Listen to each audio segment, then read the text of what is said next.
G'day. How are you going today? How's it going with those that you love the very, very most? Does life sometimes feel like it tries to get you down? Well, join the club of almost every single other person around the world. But there's fantastic news once again as we progress through this series on the writings of the ancient prophet Daniel. And that is that there is a God who is in control of our life and our times, our universe.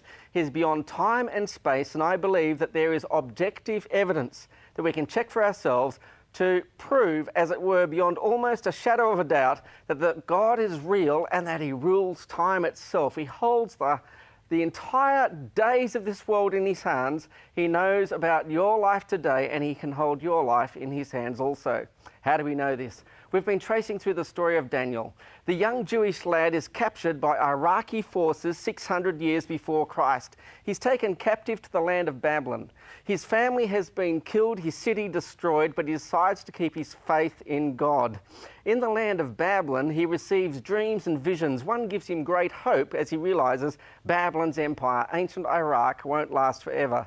Then the king is converted in Daniel chapter 4, and Daniel discovers the secret about how God can help anyone make any positive change last for absolutely forever.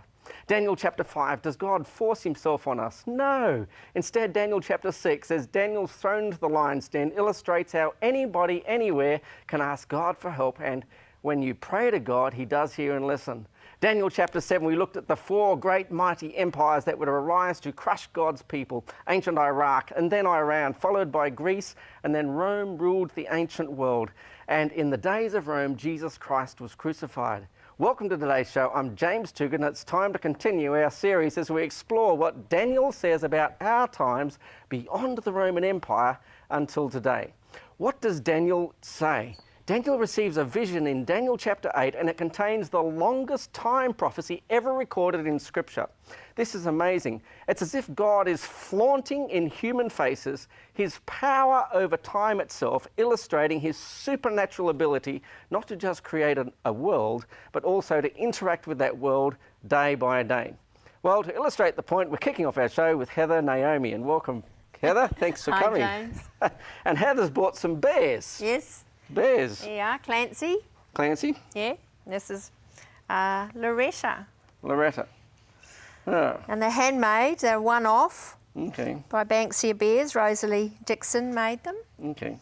And they're just really quite lovely, aren't they?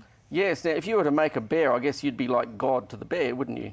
Well, you would, yes. You'd be the creator of the bear. Okay, so look, you were puzzled to start to think. You said, James, let's not think about creation, evolution, does God exist or not, prove it or not. You just wanted to simply think about beautiful, cuddly...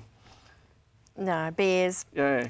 Well, I think creation is something that people can really think through for themselves. And I think there's a lot of evidence for a belief in creation. Okay, we're going to follow you through to Rosalie Dixon's house. Yeah, let's see how you could make a bear.